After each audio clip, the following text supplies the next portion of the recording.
Hello student, आज આપણે ધોરણ 12 કેમેસ્ટ્રી ચેપ્ટર નંબર 1 ઘન અવસ્થામાં એકમ કોષના આધારે થતી અમુક ગણતરીઓ વિશે ભણીશું। એકમ કોષની અમુક વેલ્યુઝ આપણને ખબર હોય છે, જેમ કે તમે ધારની લંબાઈની ગણતરી કરી મતલબ તમને એ ખબર છે કે ધારની લંબાઈ તમારી પાસે a હોય તો એના આધારે જો મારે એકમ કોષનું કદ જાણવું હોય તો એ કદની મારી પાસે સૂત્ર છે a ક્યુબ। આ જે પરિમાણ આપણે જાણીએ છીએ, ખૂણા ઉપર રહેલા પરમાણુઓની ભાગીદારી આપણે જાણીએ છીએ, એકમ કોષની કદ આપણને ખબર છે, તો એના આધારે તમે એકમ કોષનું દળ ગણી શકો છો એના આધારે।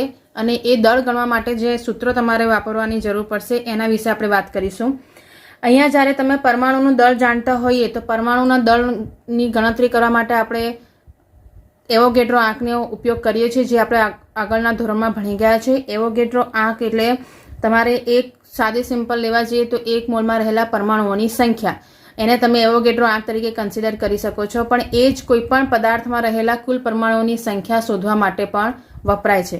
તો અહીંયા પણ જ્યારે તમે કોઈ પણ એક ઘન સ્ફટિકની વાત કરીએ અને એનામાં જો ક્ષકિરણનું વિવર્તનની મદદથી તમે એનું કોષની ધારની એટલે કે એકમ કોષની ધારની લંબાઈ જાણી શકતા હોય તો એના આધારે તમે કોઈ પણ જે ઘન પદાર્થ રહ્યો છે એ ઘન પદાર્થની તમે એની ઘનતા અને એની મોલર દળ, એની અંદર રહેલું દળ, આ બધી જ વસ્તુઓ શોધી શકો છો।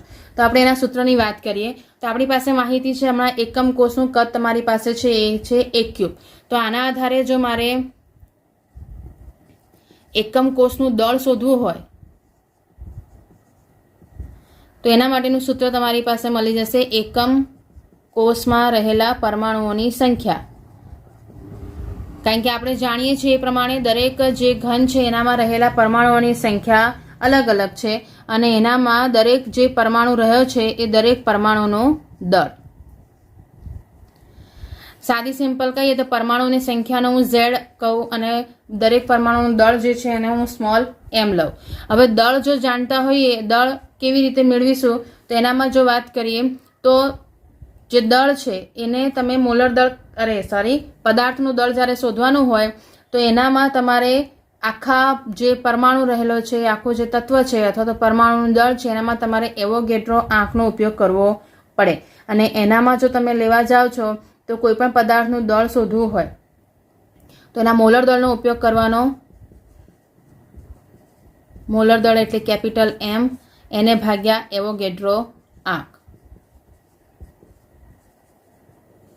જેને આપણે દર્શાવીશું કેપિટલ એને વડે।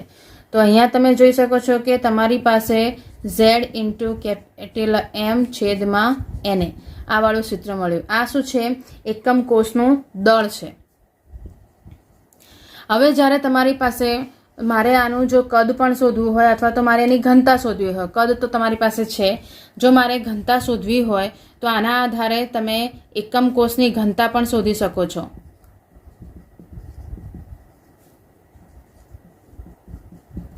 શું થઈ જશે? ઘનતાનું સૂત્ર એકમ કોષનું દળ ભાગ્યા કદ।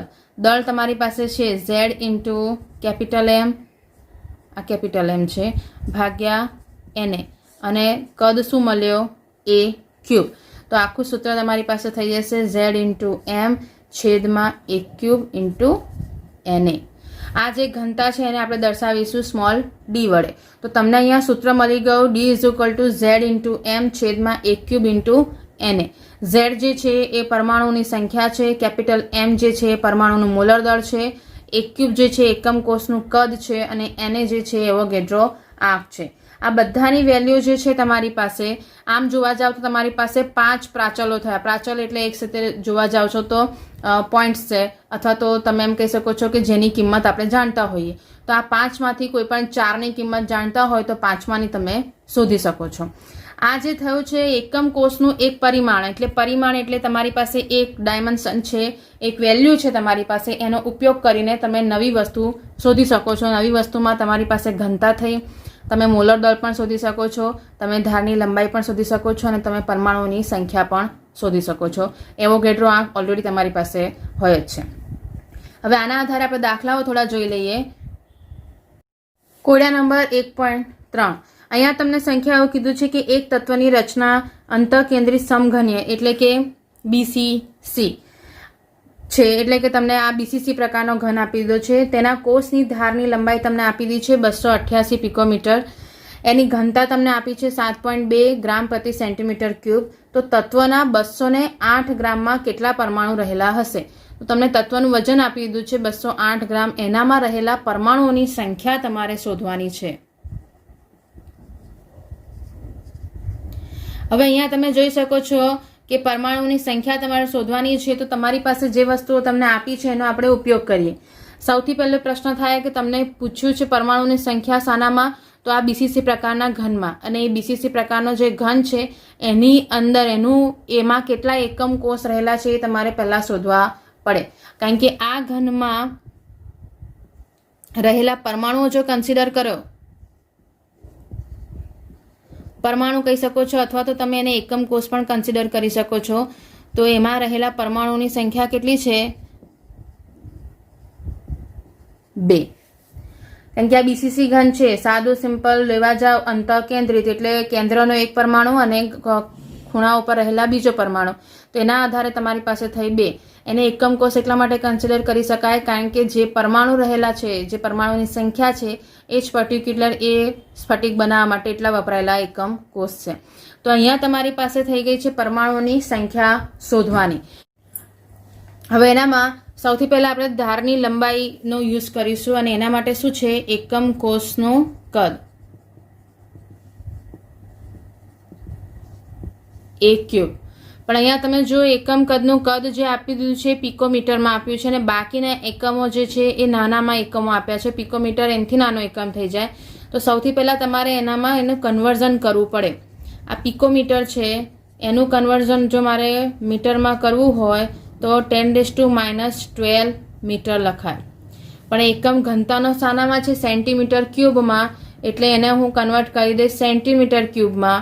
તો એ થઈ જશે સેન્ટીમીટર અને એનો આપણે લઈશું ઘન. આનો ઘન કરીશું તો જવાબ તમારી પાસે કઈ આ પ્રકારનો આવશે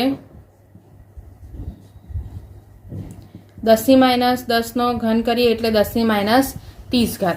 અને એને જ્યારે આપણે સાદું રૂપ આપી દઈએ તો હું અહીંયા આંકડા પાછળ કન્સિડર કરી દઉં તો 1 2 3 4 5 6 અને 7. આ અને નાની સંખ્યામાં આપણે કન્વર્ટ કરી દઈએ, આનામાંથી 7 જતા રહે તો એ થઈ ગયો -7 અને એકમ આવી જશે સેન્ટીમીટર ક્યુબ. હવે આ આપણને મળી ગયું એકમ કોષનું કદ.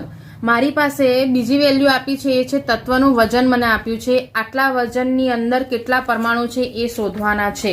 તો સૌથી પહેલા એ તત્વનું કદ આપણે શોધી કાઢીએ. તો એ તત્વનું કદ શોધવું હોય તો એના માટે સૂત્ર શું થઈ જશે? દળ ભાગ્યા ઘનતા. આ સૂત્ર ક્યાંથી આવ્યું? તો ઘનતા = દળ ભાગ્યા કદ. કદ મારે શોધવાનું છે તો મેં એને સામેની સાઈડ લઈ ગયું અને ઘનતા નીચે આવી ગઈ. દળ તમારી પાસે છે કેટલું આપી દીધું છે? 208 ગ્રામ. અને ઘનતા તમે લીધી છે 7.2 સેન્ટીમીટર ક્યુબ. આ બંનેનો ભાગાકાર કરશો એટલે જવાબ આવી જશે 28.88 સેન્ટીમીટર ક્યુબ. આ થયું તત્વનું કદ, જેની અંદર રહેલા પરમાણુઓની સંખ્યા તમારે શોધવાની છે. તો હવે તમે અહીંયા જો તમારી પાસે અહીંયા એક એકમ કોષનું કદ આપ્યું છે. એ એકમ કોષની અંદર કેટલા પરમાણુઓ રહેલા છે? તો કીધું તમને 2. તો અહીંયા જે તત્વનું કદ આપ્યું છે એની અંદર કેટલા પરમાણુ રહેલા હશે એ તમારે શોધવાના. તો અહીંયા આપણે પદ એવું મૂકી શકીએ કે 2.388 10⁻23. આ 88ની જગ્યાએ તમે એપ્રોક્સિમેટ આંકડો પણ લઈ શકો છો. 2.39 × 10⁻23 છે સેન્ટીમીટર ક્યુબ. એની અંદર કેટલા પરમાણુ રહેલા છે? 2 પરમાણુ. તો તમને સવાલ થવો જોઈએ કે 28.28 સેન્ટીમીટર ક્યુબની અંદર કેટલા પરમાણુ રહ્યા હશે? તો જવાબ થશે 28.88 × 2/2.39 × 10⁻23. આ બંનેનો ગુણાકાર અને આ પછી ભાગાકાર કરીએ તો આન્સર તમારો થઈ જશે 24.16 × 10⁻23 પરમાણુઓ રહેલા છે. બરાબર છે. આપણે આ સીધું સિમ્પલ જ લઈ લીધું છે. તમને ચોપડીમાં 2 સ્ટેપ્સ એક્સ્ટ્રા આપી દીધા છે. આમાં તમે ડાયરેક્ટ કહી શકો છો કે એકમ કોષનું કદ આપી દીધું. આ એકમ કોષ આટલા કદનો થયો છે. તત્વ તમને આપ્યો છે અને એની અંદર રહેલા પરમાણુઓની સંખ્યા શોધવી હોય તો આટલા કદમાં 2 પરમાણુ છે તો આટલા કદમાં કેટલા? તો તો સાદો સિમ્પલ તમારી પાસે જવાબ આવી જશે. હવે આગળ જોઈએ, એ છે કોડા નંબર 1.4. એની અંદર સંખ્યા તમને એવું કહે છે કે એક્સ કિરણ વિવર્તન દર્શાવે છે કે કોપર FCC પ્રકારની સ્ફટિકરણ પામે છે અને એનામાં કોષની ધાર લંબાઈ એટલે કે જે ધાર લંબાઈ આપી દીધી છે 3.608 × 10 - 8 સેન્ટીમીટર. એનામાં બીજા પ્રયોગ દ્વારા કોપરની ઘનતા મળી 8.92 ગ્રામ પ્રતિ સેન્ટીમીટર ક્યુબ. તો તમારે શોધવાનો છે એનું મોલર દળ એટલે કે એમની વેલ્યુ તમારે શોધવાની છે.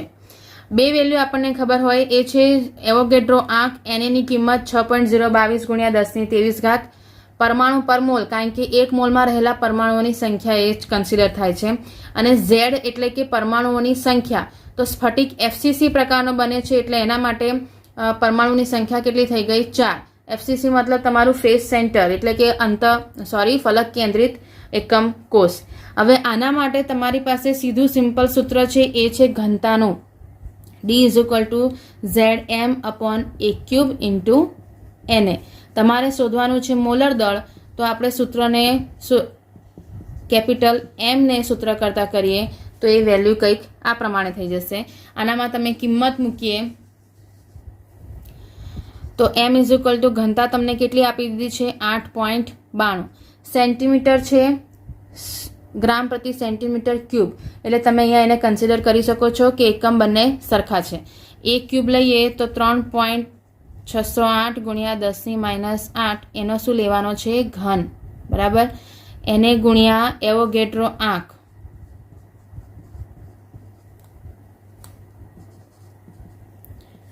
આ 3નો ગુણાકાર અને ભાગ્યા 4. સાદું રૂપ આપશો. ઘાતોને તમે એનામાં કન્વર્ટ કરી શકો છો. ઘાત તમે દેખી શકો 8 તરી 24 તો -24 થઈ ગઈ. અહીંયા 10 ની 23 ઓલરેડી છે, તો એના આધારે જ્યારે તમે એને કેલ્ક્યુલેશન કરશો તો -24 અને આ 23 એટલે ખાલી -1 ઘાત જ બાકી રહેશે. એટલે તમે જ્યારે એને સાદું રૂપ આપશો તો આ 3 આનો પહેલાં ઘન કરવાનો, 3.608નો ઘન કરવાનો, એને ગુણ્યા 8.92, એને ગુણ્યા 6.022. ઘાતનું કન્વર્ઝન ઓલરેડી થઈ ગયું, 10 ની -1 ઘાત આવે. પછી એનું પોઈન્ટમાં કન્વર્ઝન કરો અને ભાગ્યા 4 કરો તો આન્સર તમારો થઈ જશે 63.1 ગ્રામ પ્રતિ મોલ.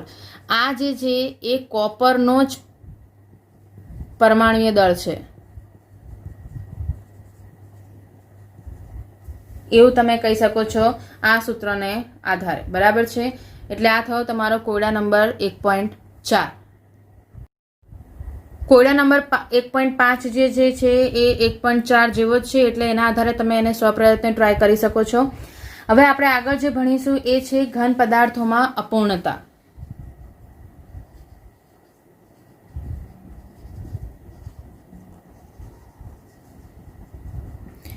આનો મતલબ એવું થાય છે કે જ્યારે તમે કોઈ પણ ઘન સ્ફટિક બનાવો છો, જેની રચના આપણે હમણાં જોઈએ, આગળથી આપણે ભણતા આવ્યા છે આ ચેપ્ટરની શરૂઆતથી, કે સ્ફટિક પદાર્થમાં ટૂંકા ગાળાની અને લાંબા ગાળાની ક્રમબદ્ધ ગોઠવણી તમને જોવા મળે છે.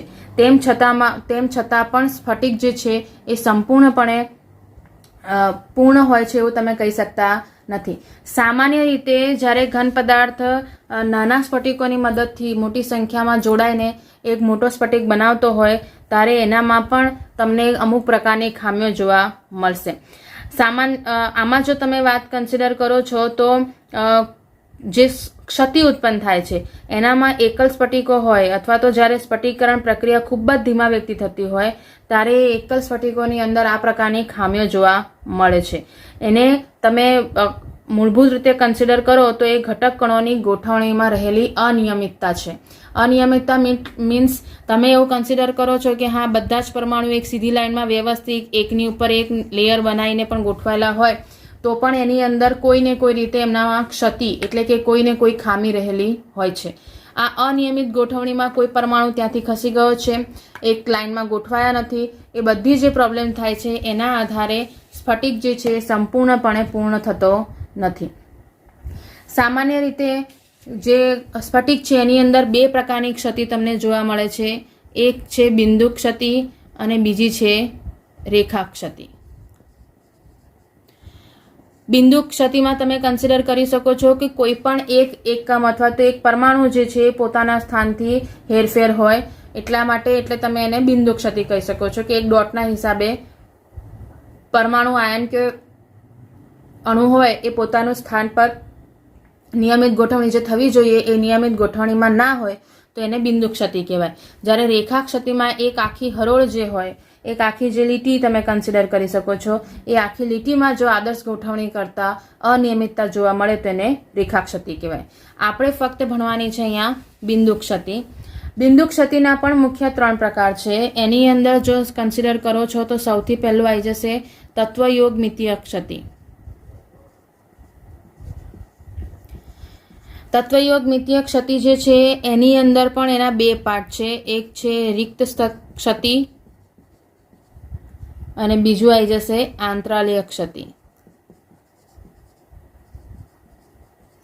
રિક્ત ક્ષતિ જે છે એને આપણે શોધકી ખામી અથવા તો શોધકી ક્ષતિ તરીકે ઓળખીશું અને આંતરાલીય ક્ષતિમાં આપણે ભણીશું ફ્રેન્કલ ક્ષતિ. એ બી ક્ષતિ લખી દઈએ. એના સિવાય બીજી તમારી પાસે આવી જશે એ છે તમારી પાસે અશુદ્ધિ ક્ષતિ.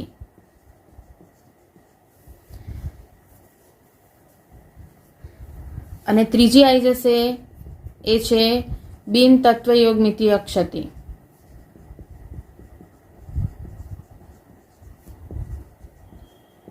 જેમાં પણ આપણે 2 ભણીશું ધાતુ વધારો ક્ષતિ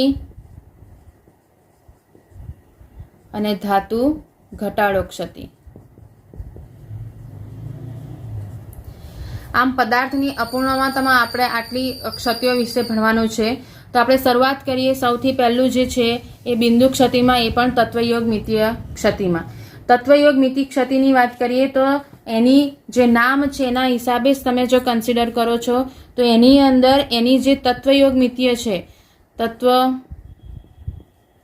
મિતિને કોઈ પણ પ્રકારની ખલેલ પહોંચાડતું નથી.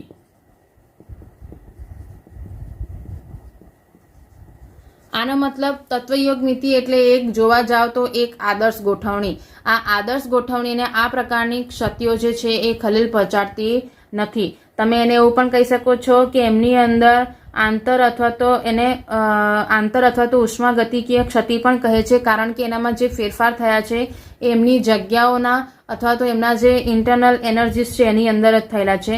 બાકી એને તમે બહારથી દેખશો તો એ જે પરમાણુઓની ગોઠવણીને કન્સિડર કરશો એ તમને સેમ ટુ સેમ મળશે, મીન્સ વ્યવસ્થિત ક્રમબદ્ધ ગોઠવાયેલી મળશે. એની અંદર જે સૌથી પહેલી જે આપી દીધી છે જો રિક્ત ક્ષતિની વાત કરીએ તો રિક્ત ક્ષતિ જે છે એની અંદર લેટીસ અથવા તો જે આપણું સ્ફટિક રચના છે એની અંદર ખાલી સ્થાન જોવા મળે અને એટલા માટે એને શું કહેવાય છે? રિક્ત ક્ષતિ. જ્યારે આંતરાળીય ક્ષતિ જે છે એની અંદર પરમાણુઓ અથવા તો આયનો અને અણુઓ ગોઠવાયેલા હોય તો એમના સ્થાન વચ્ચે જે છેદ જોવા મળતા હોય છે, એટલે કે જેને તમે એવું કહી શકો છો કે જે અંતરાલ પડ્યા છે, આ જે રીતના છેદ જોવા મળે છે એ છેદમાં પરમાણુ જતા રહે, એટલે અંતરાલના સ્થાનમાં આયન ગોઠવાઈ જાય એને શું કહેવાશે? આંતરાલીય ક્ષતિ. આની અંદર આયનો જે છે પોતાનું સ્થાન છોડીને તો જશે, પરંતુ એ ક્યાં જતા રહેશે? જે ખાલી જગ્યા રહી છે ત્યાં જતા રહેશે, એ આખો સ્ફટિક છોડીને જતા નથી. તો આપણે સૌથી પહેલા જો જોઈ લઈએ શોધકી ખામી અને ફ્રેન્કલ ખામીના દ્વારા રિક્ત ક્ષતિ અને આંતરાલીય ક્ષતિ ભણીએ. પહેલું કન્સિડર કરી લઈએ એ છે શોધકી ક્ષતિ. શોધકી ક્ષતિને હમણાં જેમ કીધું એને રિક્ત ક્ષતિ પણ કન્સિડર કરી શકાય, કારણ કે એનો જે પ્રકાર છે શોધકી ક્ષતિ જે છે એ તમારી મૂળભૂત રીતે આયનીય ઘનમાં જોવા મળે. આયનીય ઘનમાં જોવા મળે છે તો એની અંદર તમે જોઈ શકો છો કે જ્યારે આયનીય ઘનની અંદર જોવા મળશે તો આયનોમાં આપણને ખબર છે પોઝિટિવ અને નેગેટિવ આયન હોય, અને આની અંદર જ્યારે વિસ્થાપન થાય અને આયનો છૂટા પડી જાય, આયનો જે છે એ આમ તમે દૂર થઈ જશે એવું પણ કહી શકો છો. દૂર થઈ આ પર્ટિક્યુલર દૂર થઈને સ્ફટિકની બહાર જતા રહે. જો એને સાદી સિમ્પલ વસ્તુ સમજીએ કે મારી પાસે આવી રીતના પરમાણુઓની ગોઠવણી છે, એમાં તમે લેયર્સ આપણે પહેલાં ભણી ગયા છીએ. કોઈ પણ આયનીય ઘનમાં એક પોઝિટિવ પાસે હંમેશા એક નેગેટિવ રહેલું છે. Positive negative, positive negative, positive. આનામાં વિદ્યુતની તટસ્થતા જળવાઈ રહે છે. આમાં કોઈ દિવસ બે પોઝિટિવ કે બે નેગેટિવ એક સાથે રહે નહીં. હવે શોધકી ખામી થાય છે શું કે શોધકી ખામીમાં કોઈ પણ એક જગ્યાએથી કોઈ પોઝિટિવ આયન ત્યાંથી પોતાનું સ્થાન છોડીને સ્ફટિક છોડીને જતો રહેશે. તો અહીંયા વિદ્યુતની તટસ્થતા પણ જળવાઈ રહે છે. આ મેન વસ્તુ છે, વિદ્યુતની તટસ્થતા જળવાઈ રહે છે.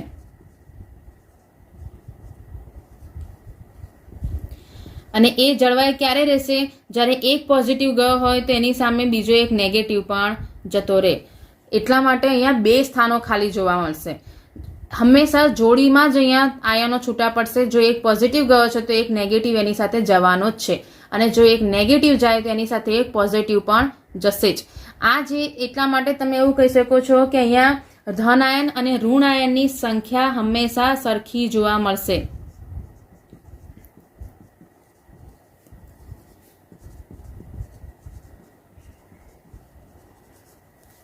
આનામાં કોઈ દિવસ અનબેલેન્સ તમને જોવા મળવાનું નથી.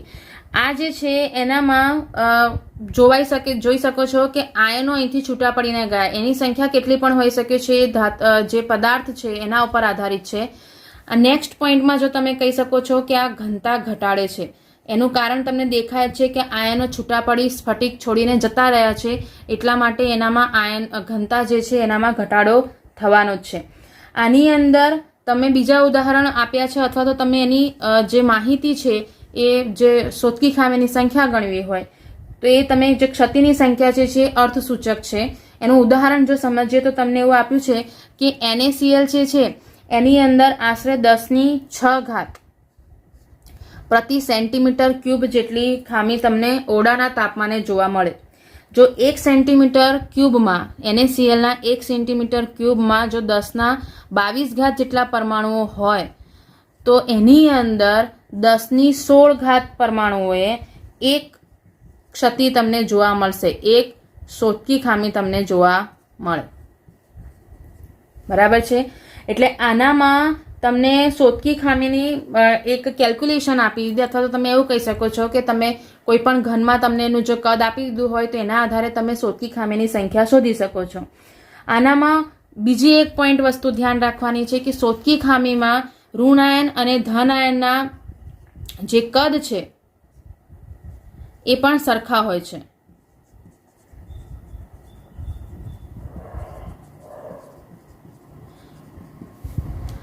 જ્યારે આ જે પોઈન્ટ્સ છે એ પોઈન્ટ્સનો ઉપયોગ કરીને જ આપણે ફ્રેન્કલ સાથે ભણીશું ત્યારે તમને એનામાં આઈડિયા જશે કે બિલકુલ આના કરતાં અપોઝિટ વસ્તુ તમને ત્યાં જોવા મળશે. આની અંદર NaClનું ઉદાહરણ તો આપી દીધું, એના ઉપરાંત જો બીજું કન્સિડર કરીએ તો એ છે KCl, CaCl, AgBr. એ આના શોધકી ખામીના ઉદાહરણ છે. એમાં આપણે ધ્યાન રાખીશું એ છે મેન AgBr. AgBr એવું છે કે જે શોધકી ખામી પણ દર્શાવી શકે છે અને ફ્રેન્કલ ક્ષતિ પણ દર્શાવી શકે છે. એટલે આની અંદર આ એકલૌતું ઉદાહરણ છે જે બંને પ્રકારની ક્ષતિ ધરાવે છે. હવે આને જ જ્યારે કમ્પેર કરીને તમે ફ્રેન્કલ ક્ષતિ ભણો છો તો એ ફ્રેન્કલ ક્ષતિમાં જો કન્સિડર કરીએ, કારણ કે તમારે આને જો તફાવત તરીકે પૂછાય છે તો તમારે આટલા પોઈન્ટ્સના આધારે એની અંદર માહિતી લખવી પડે. હવે જો હું સેકન્ડ કન્સિડર કરું એ છે ફ્રેન્કલ ક્ષતિ, તો ફ્રેન્કલ ક્ષતિમાં સૌથી પહેલી વસ્તુ આવી જશે કે એ આંતરાલીય ક્ષતિ છે.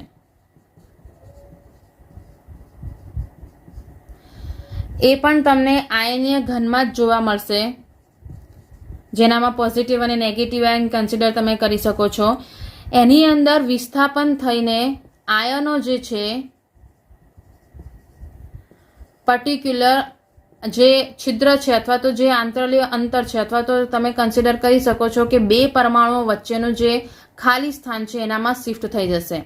એમાં પણ આયનોની અંદર પર્ટિક્યુલર તમને આપી દીધું છે કે ધન આયન જે છે એ અંતરાલમાં જશે, ફિક્સ થઈ જાય. એટલે જો આને હું આવી રીતે આકૃતિ દ્વારા મારે સમજવું હોય તો આનામાં જ્યારે પોઝિટિવ આયન સામાન્ય રીતે નેગેટિવ આયન કરતાં નાનો હોય છે. એટલે જો તમે એવું કન્સિડર કરો કે આ એવા જ પ્રકારના સંયોજનોમાં થશે જ્યાં ધન આયનનું કદ ઋણ આયન કરતા નાનું હોય.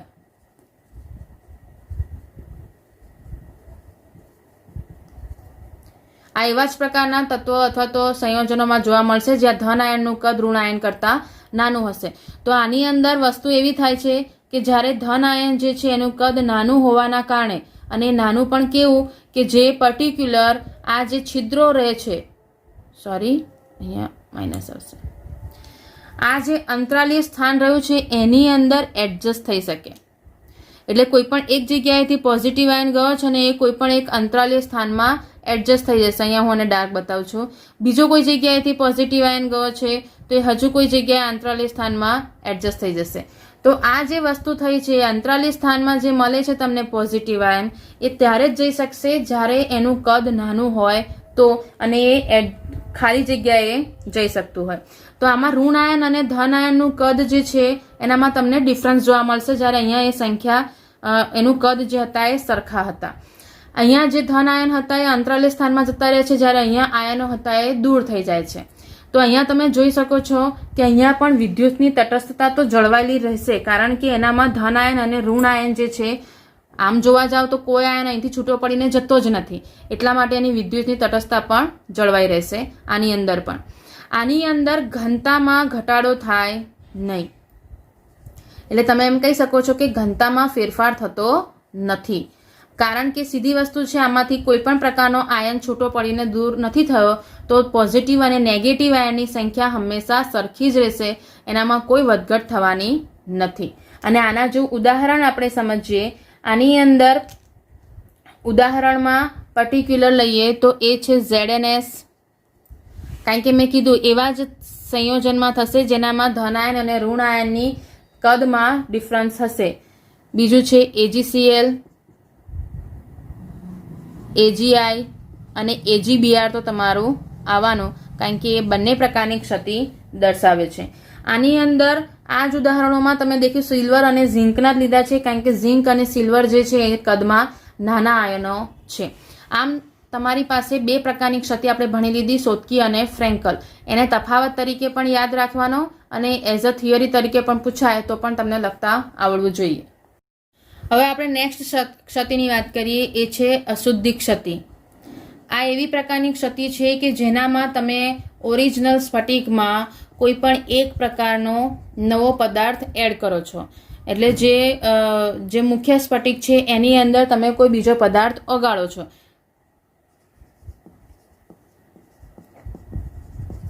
જેમ કે ઉદાહરણ લઈએ તો શુદ્ધ NaCl છે અને એની પીગલિત અવસ્થા લઈએ, એટલે પીગલિત અવસ્થામાં NaCl હોય તમારી પાસે અને એનામાં તમે એડ કરો છો સ્ટ્રોન્શિયમ ક્લોરાઇડ એટલે કે SrCl2.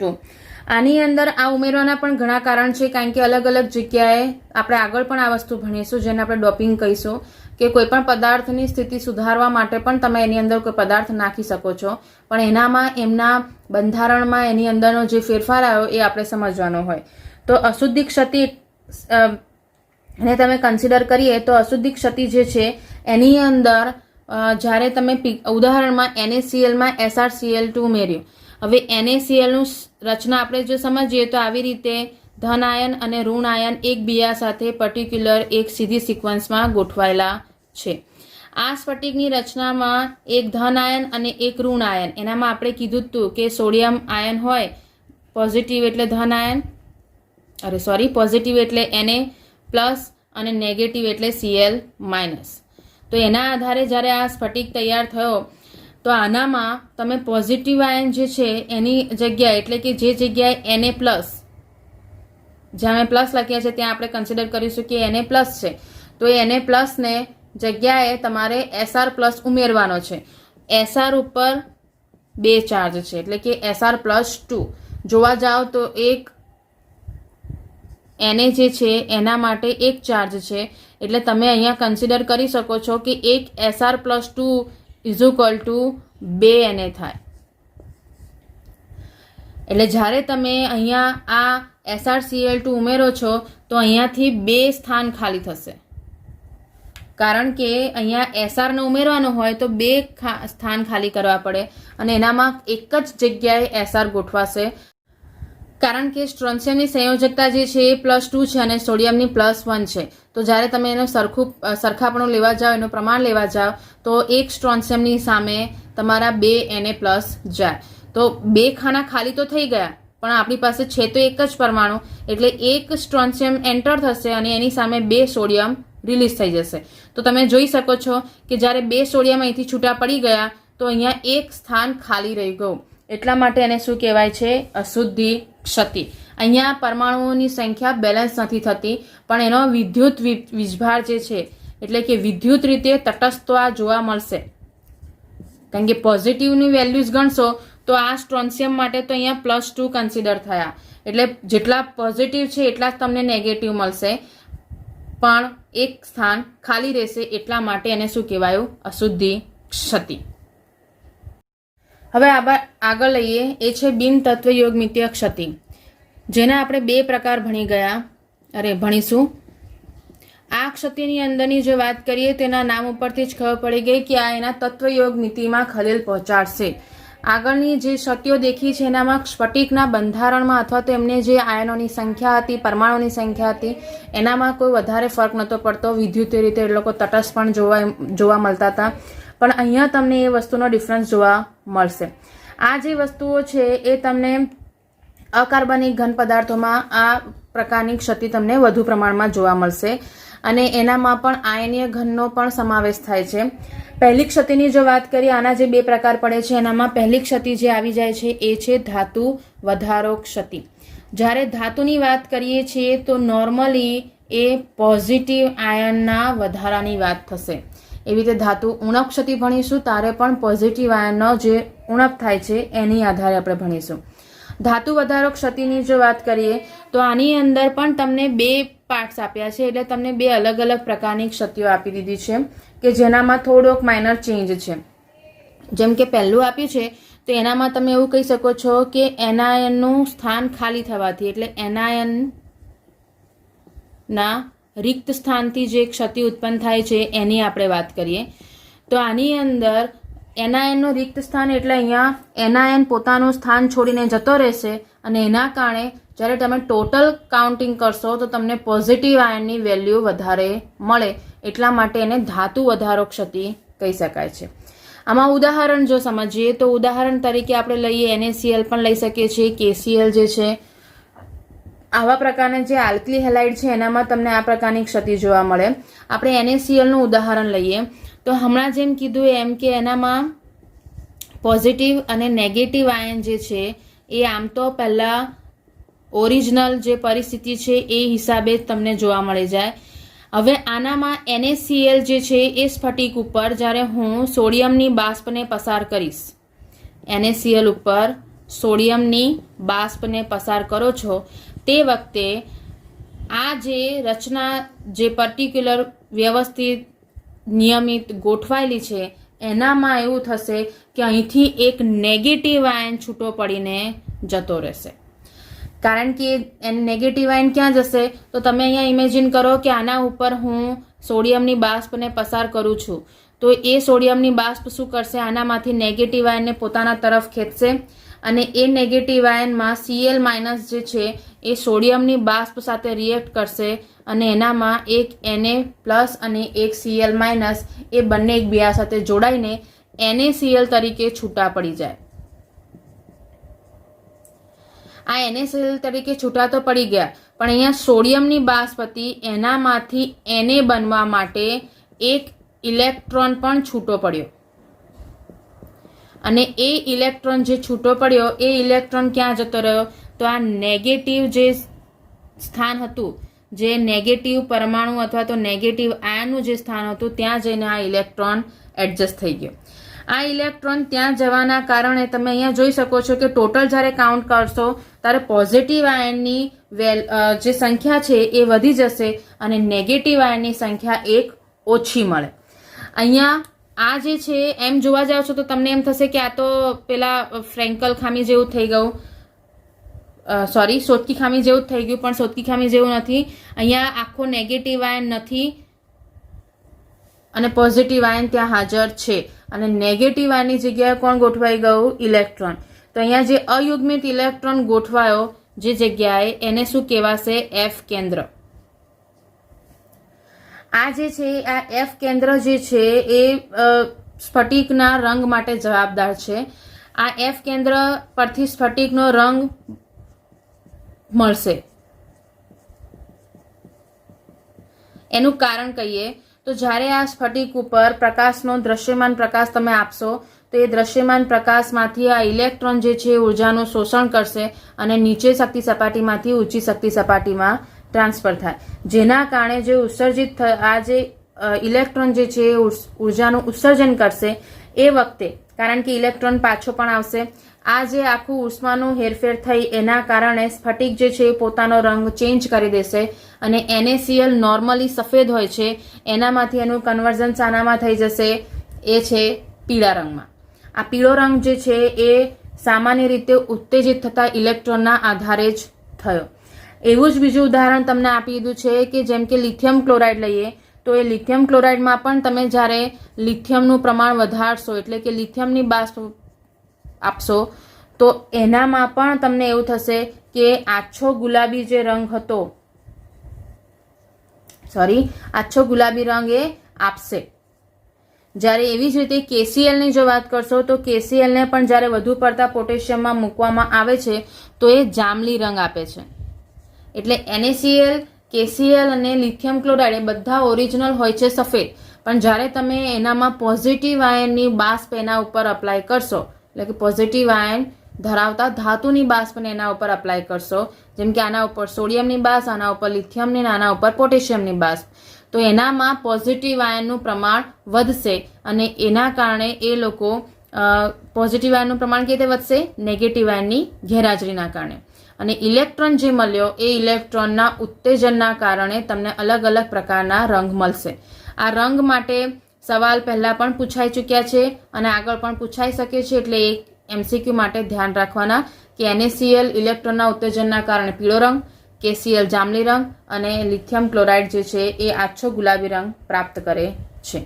હવે આનામાં જ જો બીજું વસ્તુ સમજીએ તો એ બીજા વસ્તુમાં એવું તમને આપ્યું છે કે જેનામાં સેકન્ડ જે આપ્યું એ સેકન્ડ તમને એવું કીધું છે કે જે અહીંયા તો કીધું કે રિક્ત સ્થાન થઈ ગયો, એનાયન ત્યાંથી સ્થાન છોડીને જતું રહ્યો, પણ હવે જે ધન આયન છે એ ધન આયન આંતરાલય સ્થાનમાં જ્યારે ટ્રાન્સફર થઈ જાય તો એના દ્વારા જે ક્ષતિ ઉત્પન્ન થઈ એની જો વાત કરીએ તો આનામાં એવું થાય છે કે ઉદાહરણ તરીકે લઈએ, સપોઝ કે ઝિંક ઓક્સાઇડ છે. એ ઝિંક ઓક્સાઇડને જ્યારે તમે ગરમ કરો છો તો ઓરડાના તાપમાને તો એ સફેદ રંગનો છે, પણ જ્યારે તમે એને ગરમ કરશો તો એનામાં શું થઈ જશે? ઓક્સિજન જે છે એ ઓક્સિજન છૂટો પડી જશે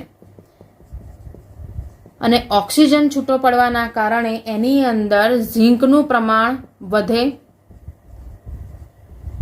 અને એટલા માટે ઝિંક ઓક્સાઇડનું નવું સૂત્ર તમે કન્સિડર કરી શકો છો, ઝિંક 1+X × O. આનામાં ઝિંક ઓક્સાઇડ જે વધી ગયો, કારણ કે જ્યારે તમે આને ગરમ કર્યો છે ઝિંકનું પ્રમાણ વધ્યા કરશે તો એ ઝિંક જે છે એ નાનો આયન છે એટલે કે એનું જે કદ છે ઓછું હોવાથી એ આંતરાલય સ્થાનમાં શિફ્ટ થઈ જશે અને આંતરાલય સ્થાનમાં શિફ્ટ થવાના કારણે એની અંદર તમને આ ધાતુ આયન વધ્યો તો ખરો, પણ એનું સ્થાન ક્યાં જતું રહ્યું? આંતરાલય જગ્યાએ જતું રહ્યું. એટલા માટે એને આંતરાલય પ્રકારની ક્ષતિ કન્સિડર કરી શકો છો. કોન્સેપ્ટ એનો એ જ છે, ધાતુ એટલે કે પોઝિટિવ આયનનો વધારો થાય છે એટલા માટે એને ધાતુ વધારો ક્ષતિ કહી શકાય. આના જ કરતાં ઊંધું જો કન્સિડર કરો છો એ છે તમારું ધાતુ ઉણપ ક્ષતિ એટલે કે ધાતુ ઘટાડો ક્ષતિ કહી શકો છો. ધાતુ ઉણપ ક્ષતિ એના નામ ઉપરથી જ તમે એને કહી શકો છો કે આની અંદર પોઝિટિવ આયનનો ઘટાડો જોવા મળશે. આ એવા પ્રકારના સ્ફટિકો છે અથવા તો ઘન જે છે એની અંદર સંઘટન પ્રમાણે એનામાં ધન આયન અને ઋણ આયનની સંખ્યા હોવી જરૂરી નથી. એમાં તત્વયોગ નિત્યનો જે કોન્સેપ્ટ છે જે હિસાબે કોઈ પણ ઉદાહરણ જેમ કે લઈએ તો FeO, તો એની અંદર આપણે માનીશું કે Fe 1 છે અને ઓક્સિજન પણ 1 છે, પણ ખરેખર જ્યારે એને તમે જોશો તો એની અંદર ધન આયનનું પ્રમાણ કમ્પ્લીટલી 1 હોય નહીં. એનું પ્રમાણ 0.95 પણ હોઈ શકે છે. એનામાં તમને રેન્જ આપી છે કે 0.93 થી લઈને 0.96 સુધીના જે